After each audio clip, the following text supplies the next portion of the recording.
Vibes. Hey, welcome to G Vibes, you guys. This your girl G9 in the building. That was Kendrick Lamar with All Right, because we gonna be all right. And we got Sherard back in the building. What up? Okay, so you guys, I wanted to talk a lot about what's going on in the world today. First, I want to say to everyone, thank you for tuning in to acceleradio.net. G Vibes every Monday 6 p.m. And at first I was thinking, like, should I come do the show? It's curfew now. We got a lot of things going on. A lot of what do you call it? Looting. Why did I say lootering? Sound like neutering. Loitering. Okay. Yeah, I know. But we have a lot of things going on right now, and I was thinking to myself, like, should I do the show? Should I come in and things like that? And I was thinking, like, dang, I don't want to disappoint people. If they want to hear my voice every Monday 6 and 7, I need to be there to let them uplift them in any way I can. But we do, and we are going to get on this topic of what's going on in the world right now, because we completely stopped talking about coronavirus, because this sounds like the numbers are low. It sounds like it's not coronavirus out there, but it still is. But now we're facing another situation that's probably been the situation as long as 401 years worth. Yes, a long time. And I was wondering to myself, should I get on this topic, because I'm not in politics like that, but I feel like I have a voice too. Human rights, though. Yeah, I know. I have a voice too, but sometimes your voice can be taken away from what you say, and with the things you say to people or things you feel can be taken out of context sometimes. Sometimes people look at you how you feel about things and feel like, oh, if you're not saying it right, then you shouldn't be speaking up on it. Okay, so let's put it in plain text. Now, and that's a sheet on the ones and twos. Now, you can be against the riots. At the same time, you can be against what happened to George Floyd. There's no, if you're for one side, then you're for the other. They're both wrongs. The rioting and the death, they're both wrong. Now, first autopsy came out, said that he died from natural causes. He did not die. This is George Floyd that we're talking about. He did not die from what we seen on national TV. What he died from, and then they had the family had their own autopsy done, and it was found that it was caused by injuries to the neck and the back. Well, he was choked to death. Choked to death. Yes. Well, yeah. The paramedics that were actually trying to revive him in the ambulance, he didn't have a pulse then, so they came to the conclusion that he had no pulse while he was on the floor.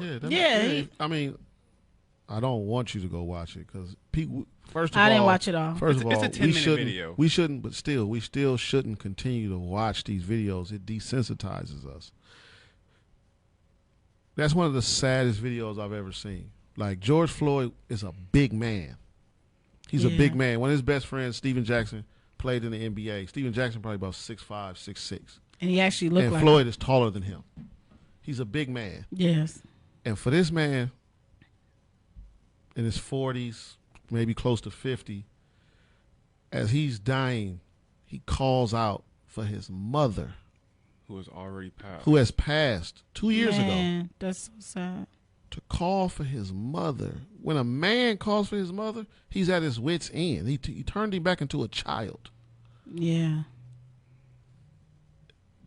It's horrific. Because literally what happened was murder. Yeah, definitely. And one thing that I heard, what I was listening to City of Refuge today, that Noah Jones said, and he was so right to me when he said, if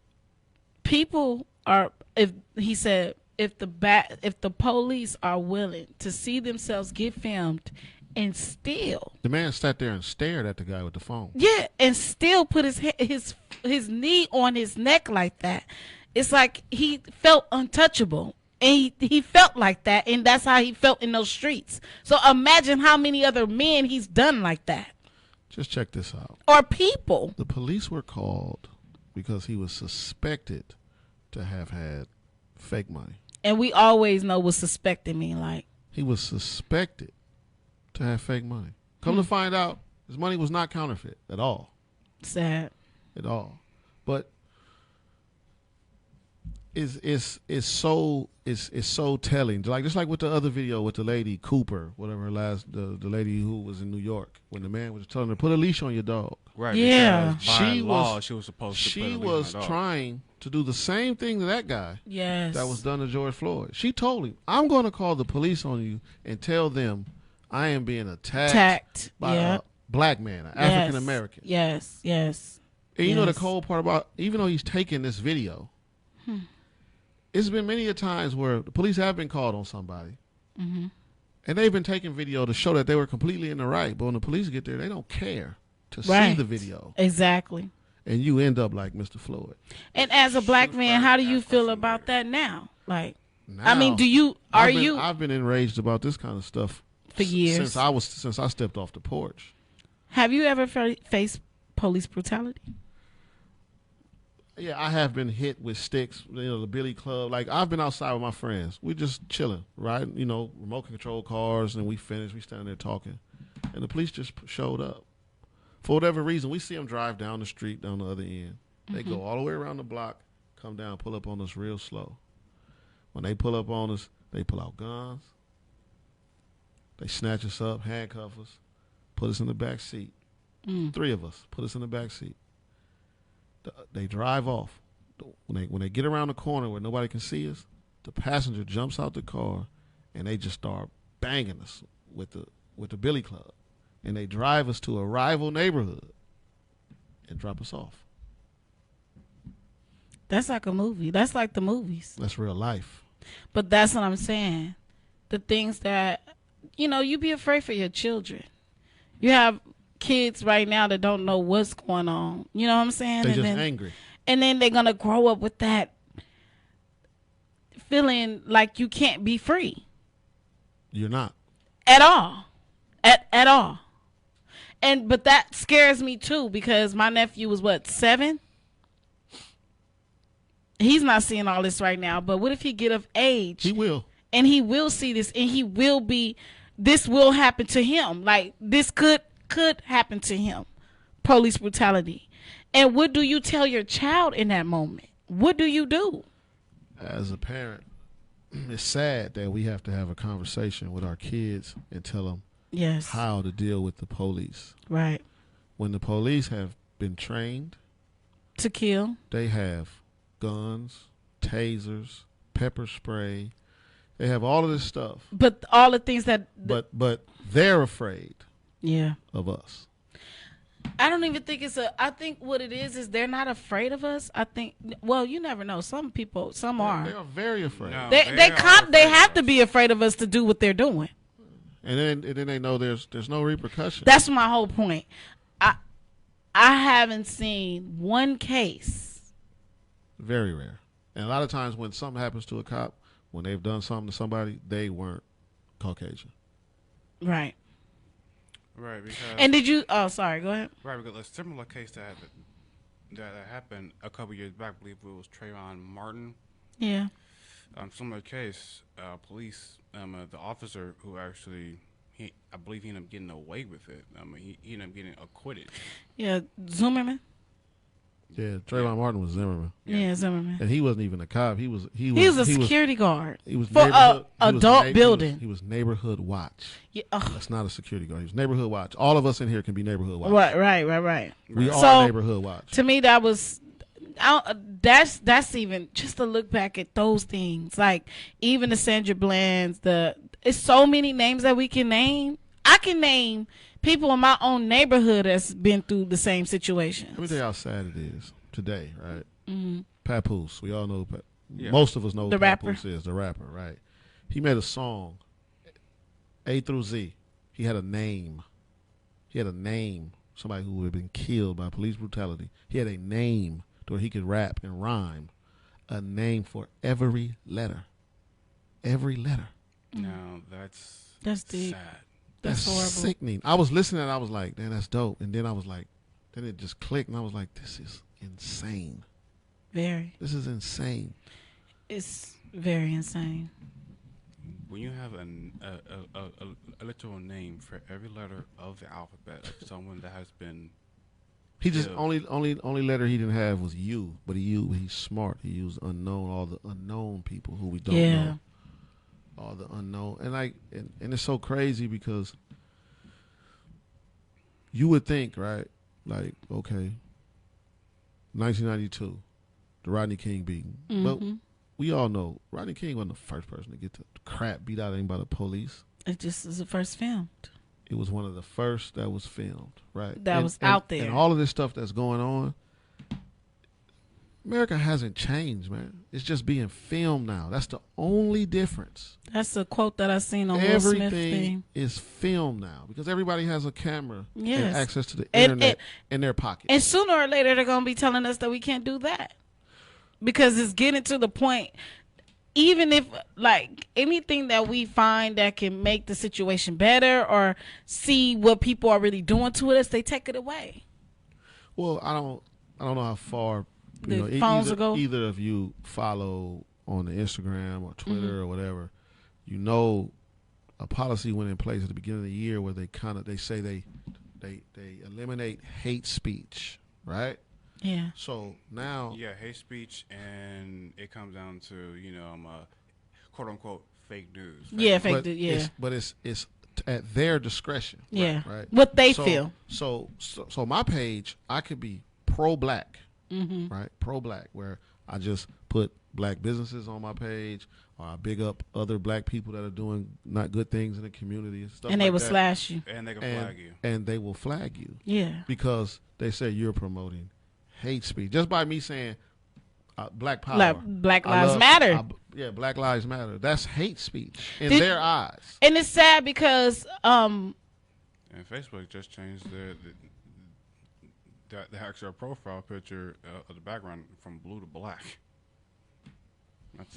Well, a lot of people are more sympathetic now. Yeah. Like you're starting to see some people be like, whoa, but it's still, I still look at it with a cut eye because we're still the number one consumers in the United States. Right. Mostly in the world. And that's and so sometimes I think a lot of it is still money related. They like, let's put a statement out saying that we're with them, so then people are still spending their money with us. Exactly. And you know what? Someone brought that up about Nike, and someone brought that up about Google, and somebody brought that, and they were saying, oh, these are the people that is not marching with us, though. And I said, it's a lot of people that is not with us, but it's just out there. I mean, Nike. But I don't want to say those people are not. I'm sorry, Rashid. Go ahead.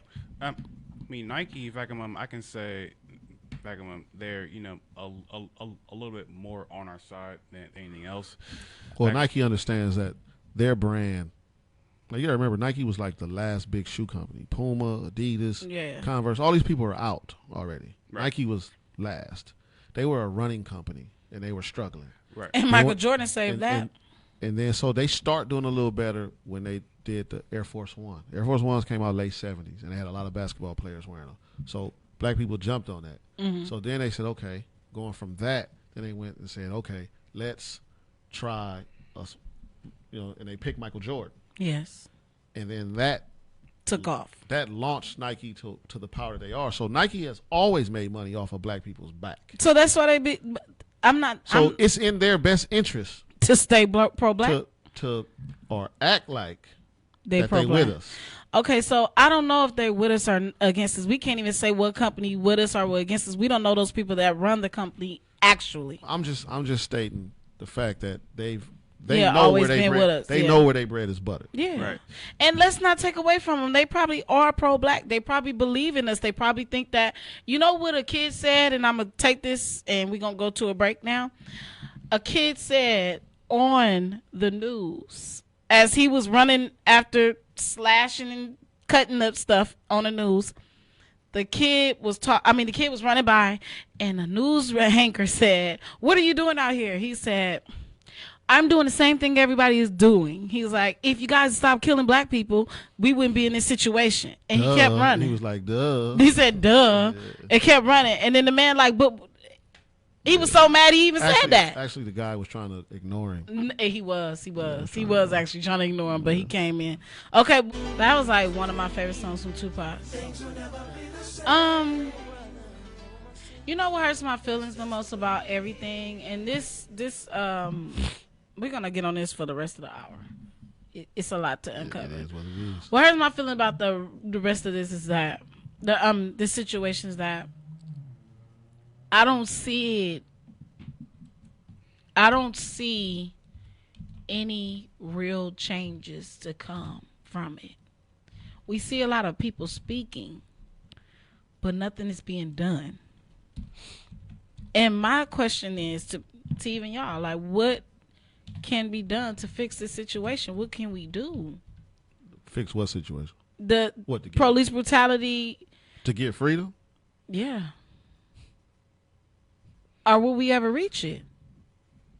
Malcolm X told us a long time ago, the price of freedom is death. And so it really might come down to, a lot of blood shed. So us readapting. Because the what a lot of us don't realize is, and I hate to keep saying this, but this is a war. This is not just something that's going on. Right. Like what the media does, right. They try to make you think that these are isolated incidents. Mm-hmm. Because it happened over here. Oh, it happened over here. Yeah, oh, it happened over definitely. here. Oh, this happened. These are not. These things are being perpetrated by the same people. Yeah, it's a real gang. And you know what? A cousin of mine is a police officer, and you know what he told me? He was like, "But we're not all bad." And They're not. And I said, "Not all white people. We're not all bad either. Not Do all you black people see are the bad. majority of people out there crashing the cars and doing the things they're doing? It's not just black people. It's a lot of Mexicans out there. It's a lot of Asians out there. It is a lot of white people out there doing the same thing. They're actually starting it. And they're actually starting. And you know what's so crazy? We see more police officers letting the white people do it. The craziest video I saw, Steven Jackson was saying that they had where the area where they were protesting in Atlanta, where people were protesting in Atlanta, they said some people came and dropped off bricks. Just dropped off a pallet of bricks. For what? Why would you do that? Why would you do that? It's like they're giving, here, do this. Do this. So when the media portrays what's going on, they can call us thugs. They can call us vandals, looters, not protesters. Because and the law is you can peacefully protest. That's your First Amendment right. Right. You can peacefully protest. But soon as it goes from being peaceful, now the government can enact martial law. Yeah. And they can do whatever they want to do when they enact martial law. We're on curfew because of it. And curfew is light. Yeah. When I say do whatever they want to do, I mean, we talking about the military riding around your streets. And we talking about people sitting on the back of tanks with 50 cal weapons pointed at you. Did you see the family that was on the porch and they start shooting at the family door? See what I'm saying? And the kid got hit in the I think they can do whatever they want. You know what? And I'm gonna say this: I'm not against no race. I feel like why can't we all get along? I feel like that. I feel like why can't we all come together? Why can't we just live our lives and everyone get along and we all be free and we all feel the way? Because I don't think it's to play devil's advocate. Let me ask you this. Mm-hmm.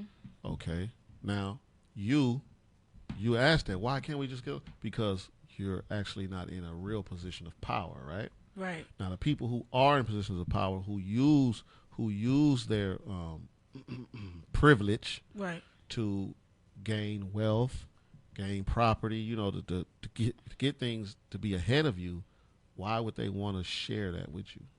Right. I hear you. I don't have an answer for you though. Right, but that's where I'm coming from with that, and that's where they're coming from. Yeah. Now there are some people who like, hey man, we can all live here together. Right. You know what I'm saying? Because a lot of them have amassed the wealth already, and it's just like I'm not tripping off them, whatever. And some people live a lot closer to us, and they realize we're not animals. Right. We're people just like them. We have emotions. We cry. We bleed. We go through real life stuff just like them. Yeah. But it's some people that look at you like like, I hate to say it, but if that man would have did that to a dog, America would be in an outrage. Man, he would have been thrown in the jail. You see how they did Vic? Michael Vick, didn't they do him? They threw him under the jail because they really was feeling some way about something else, and they put him under the jail for that. That's really how that went.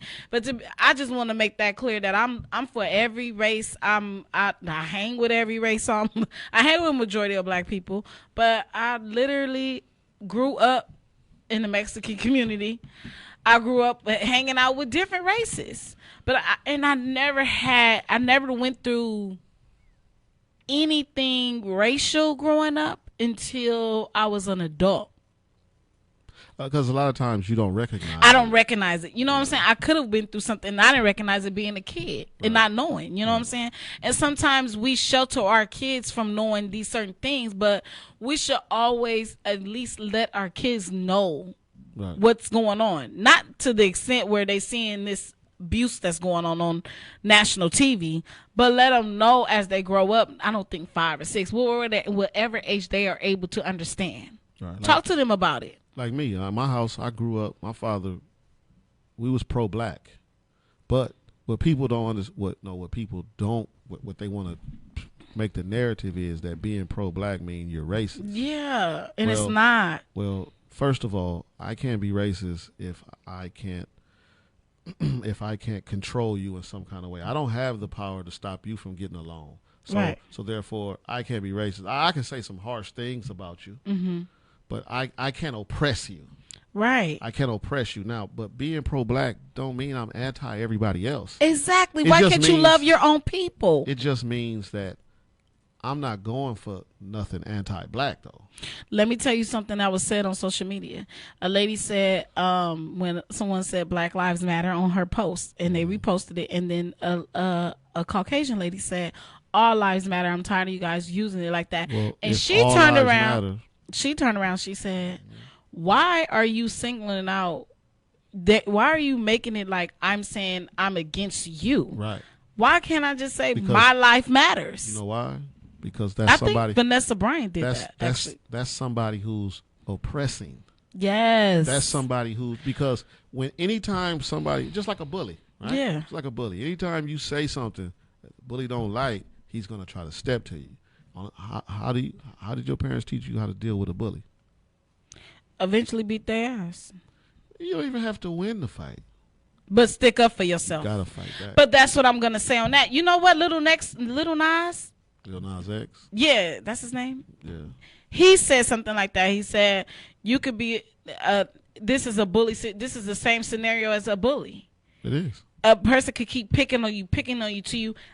Even a Tupac thing he said. Tupac said, how many times we going to see all this wealth, and then we want to get it, and then we can't get in. Eventually, we going to be breaking doors to get in that. But do you believe in this situation that's happening now where they going around and they tearing up the whole city, almost every city? And how do you feel about the riots right now? Because it is the riots right now. We would call it that. I'm not against it. Mm-hmm. I'm not against it. I'm not against it at all. The thing about protesting is it's multiple ways to protest. Yes. It's not just marching, singing, "We shall overcome." Right. It's not just standing in front of somebody's building. Right. It's not just saying Black Lives Matter. Looting and destroying things is a part of protesting. I hate to say it, but it does bring in another element that you want to avoid. Right. But what people have to understand is that's the only way we can really hit them in their pockets is destroying their stuff. Even though a lot of them got insurance and going to get the money back, but still. You know what? What I'm going to say before we leave, what I was listening to City of Refuge again, as usual. Every Sunday, you guys check it out on the live stream. And what Noah Jones said was, the only how we can overcome situations like this is we start digging into their money. If we we are the biggest consumers in the world. Yes, and if we take that away from them, they will feel the pressure more than us going out there doing the things we're doing, right? How we're writing. But let me tell you this, that's what he said. This is not what I said. No, but I agree. And it made sense to me. I agree with him. Remember that everybody stopped riding the bus back in the day, Martin Luther King. That hurt the economy. Yeah. But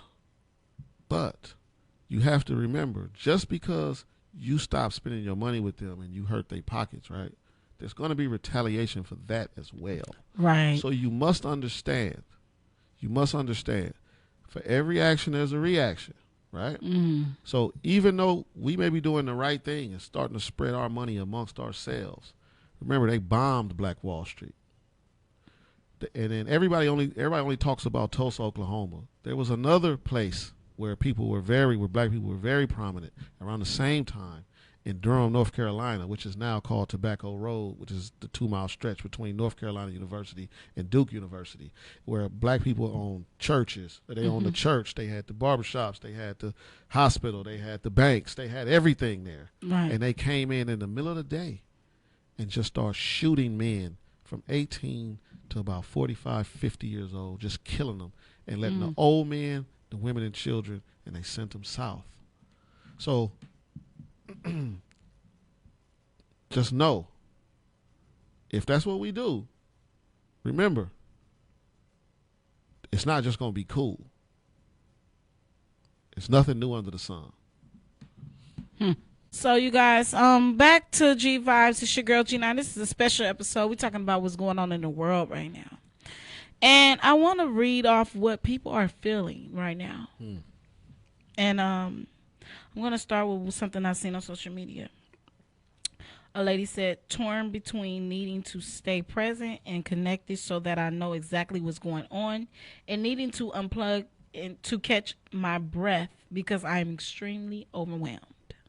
It's a lot. It is really taking a toll on people's mental. Especially like our generation. I hate to say it, but we're a lot weaker than our grandparents. Yeah. Because True. like my grandmother picked cotton. So did my mother before they moved out here. You know, they grew up in the South. Right. So, you know, they lived a different life. Right. Than we did. We are privileged. Very much so. Definitely. I agree with that. Very much so. So many stories you hear from back in the day. We couldn't even we be mad about going through curfew time. We mad about curfew and they had to like sleep on nothing. Live in a shack. Like they survived that. And we're mad about staying in the house in quarantine and during the virus, and we mad we can't do this. And I'm not even going to say I wasn't mad either. Mad. But, I mean, you got to look at the situation, right? What we got going on is it's like a big pot of gumbo. Right. Okay? First, you got coronavirus, so that shut down the world. Right. So you got people who got fired, missing out on checks for 3 months. Then you got, all during this time, I mean, Big Floyd wasn't the first person to have something like this happen to him. Right. Even just during this time. Right. You know what I mean? Like, we had the kid in Georgia who got hunted down. Right. Shot. They hunted him down. Yeah. We can't forget about that one. And that case is still going on. And then you got the guy who the police pulled some no-knock warrant. And they just busted in their house at, you know, whatever time in the morning. So that man, he started shooting because he like, man, they trying to kill. Somebody bust him out trying to kill me and my wife. So he started shooting and his wife got killed. The police shot his wife. So, you know, all of this is like you add all of these ingredients to this pot, man. Right. It's gonna boil up. And it's at the top. Overflowing. It's at the top. I don't think it's overflowed. What is overflow to you then? What would be overflow? What would be too much? Because if we feeling overwhelmed about this, what is too much? Because it's a lot already. There's still more levels for it to reach. Yeah. It can go further. It can go further from both sides. I pray it don't. From both sides. I pray it don't. For sure. Honestly, I'm praying for everybody. You know why I'm praying for everybody? Because not everybody. A lot of people don't want to speak about it. You know why? A lot of even celebrities, I've seen people in comments. People worried about their money. They worried about their money. They worried about things that's going to be taken from their family because they're saying something and they speaking up. But I really listened to you the other day when you told me, like, it's got to be a lot of blood, shed, tears, all types of people in the grave. I hate to say it. I don't because I don't want to be looked at as a person who's trying to spread hate or something like that. But But how did they get control of this country? How did they get control of anything they have control of? By force. It's the only thing they respect. You know what I mean? And I don't want to. I'm not trying to tell nobody to go out there and do anything crazy because we don't want that. None of that. I wanted to actually stop. You know, it's not just because it's one of those things. It's like you want to be heard. And yes, we have to take things and force things and do the things we got to do. But are they really hearing us? No. Or do they give a fuck? No, in real life, do they give a fuck? What do you think? I don't think they give a fuck. You see the fucking, excuse my language, you see the president. You start looting, we start shooting. Man. And the cold part about it, that's not his original saying. He got that from somebody else. Yeah, 1968, right? Yeah, he quoted somebody. I forgot who. He I forget who the guy. Yeah, they have the guy on the social network. But it's so cold because we don't really pay attention. But if you look at the picture, right? If you look at the picture, Donald Trump does the exact same thing that the guy did in 1968, and we know what time it was in 1968. Because, you know, that's when civil rights finally kicked in. That's when and the only reason why we got civil rights because a lot of white people finally said, you know what, enough is enough. We need to look out for these people. Yeah, we need to let be joined. And so we got civil rights. Like, do you know we still have to vote to keep our right to vote? What was his name? It was from Miami Police Chief Walter Heatley in 1967. There you have it. So, you know, like they can still take away our right to vote. Yeah. They're not even concerned about it like that because a lot of us don't vote. Not at all. Right. They feel like, okay, so if we feel, this is my thing.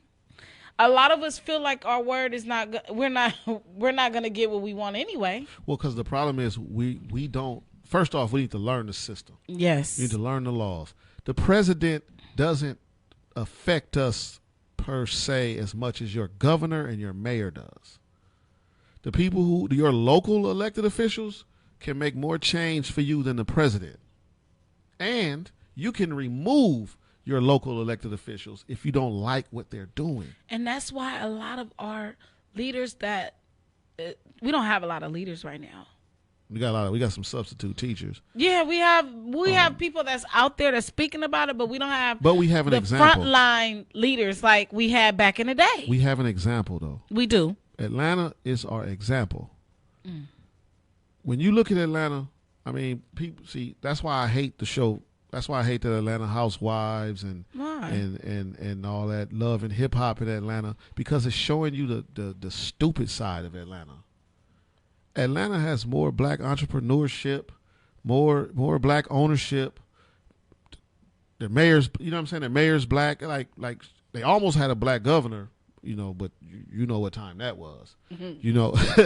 but things happen a whole lot faster in Atlanta than anywhere else. I don't know if anybody saw that video where those cops snatched those kids out their car, where they tasered the man, snatched the girl out, slammed on her stomach. Those cops were fired that morning. Fired. And is the kids okay? I hope so. But they were fired that morning. And that was in Atlanta? Yeah, because the mayor, they're not playing. They're not playing. They were supposed to get fired. As a police officer. Listen. Hold on. Oh. As a police officer, you were there to protect me. Right. You're there. You're curfew or not. You're a servant of the people. That's where people get messed up. A police officer really not. He doesn't have authority over you. He's supposed to enforce the law. And when you break the law, that's when he has authority over you. But a police officer is there to protect the people, the citizens. They're there for you. They're there for you. But we walk around afraid. Yes. And you know what's so crazy? The kids didn't even know. It seemed like they didn't even know they were leaving. If you noticed, they ran past the car. It was a car in front of them. It was a car full of white people. And they ran past that car to get to them. And that was crazy to me. But see, that's the problem. I'm not against no race, as I say. But that is the problem. I am for mine. But I am for my people. Period. It's no other way to put it. Like, I'm for everybody, but I'm for my people first. And why can't I be? Everybody else is. Everybody else is. You gonna look out for your own anyway. Whatever culture you're from. Yeah. First. Yeah. You should. Or even if you should, let's just say we haven't reached the part. We haven't reached freedom yet. Not even haven't. Close. We're not there yet. Not even close. We have to find a way to get there, though. We cannot be stuck here. If this is what we're going to be doing every 20 to 10 years, every 10 years we're going to be writing, we need to find a solution. And honestly, I don't have one. This is just me speaking because this is my show. But we don't have no solution yet. All we have is what is going on right now. Well, first off, we need to organize. Very much so. First, we need to organize. Mm-hmm. Because then when you organize, then you can protect one another. True. Because everybody will be on the same page. Like, just imagine if we were organized before we started to go protest. Mm-hmm. Then a lot of these things that are going on wouldn't happen. Like all of this people, throwing bricks and stuff. Nah, because everybody would all turn around and say, who did that? And then, that person's going to get singled out. Yeah. And then we will dismiss that person. Because we're not having that. You know what? I see a lot of us out there, and I see a lot of everybody out there, and I pray that everybody is out there for the right cause. Well, it's sad to say, but the narrative is starting to be changed already. Yes, just like how they did Kaepernick. The narrative is being changed. Remember when Cap took a knee? It was, he's disrespecting the troops. He's disrespecting the flag. He's this and that. Cap was talking about this very thing 4 years ago. 4 years ago. Police brutality. That was his main point in systemic oppression. It's the same thing. It's the same thing. And it's crazy because people will be like, why are you so angry? How can I not be? How can I not be? How can I not be upset? How can I not be upset that I'm scared when I leave the house? Yes. Police drive past me. I don't care what nobody say. Any black man that hears my voice has driven down the street and the police drive by and they mean mug you like they somebody in the streets. They look at you like, you know what I'm saying? They'll do the whole head turn like you did something to them. And then if you got a child, if you have a child, a son, a daughter, you scared for them every day. Yeah. Like a mother, a woman, I feel sorry for them. A black woman. She see her kids leave the house. She see her husband leave the house. Don't know if they're going to make it back every day. It's different, man. It's different. Our life is different than everybody else. And nobody sees it. No, they don't care because it doesn't affect them. Yes. And that's easy to do. It's easy to do. I can't be mad at them for that. Right. Because it's easy for them to do it. Well, they ain't going to do it to me. Right. This is my first time ever going through old speeches. Maya Angelou, she had a lovely speeches about human beings and how we are so connected but don't feel connected. We are all the same out there. But that's part of the problem, though. We are all the same. And for us not to feel like we are all the same because of the color of our skin, it's tragic. We all breathe the same. We all wake up in the morning the same. We see eyes, nose, everything the same. But the color of our skin is what's separating us. But we playing too much, though. I hear you. As a people, we playing too much. Out here, everything about the club, everything ratchet this, everything party this. Like all of our like stuff that feeds your soul. Yes. It's been pushed to the left. Just been pushed to the back burner. Like, I ain't trying to hear that. I'm trying to party. Every day? Yeah. Where's your seriousness? Where's the stuff that's gonna feed your mind?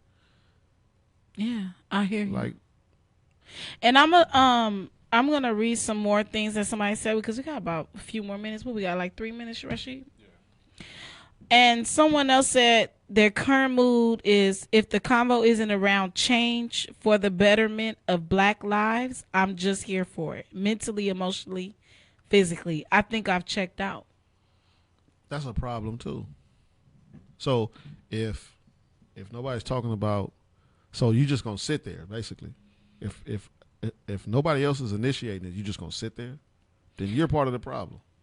What I think she is saying is that it's about taking and not progressing.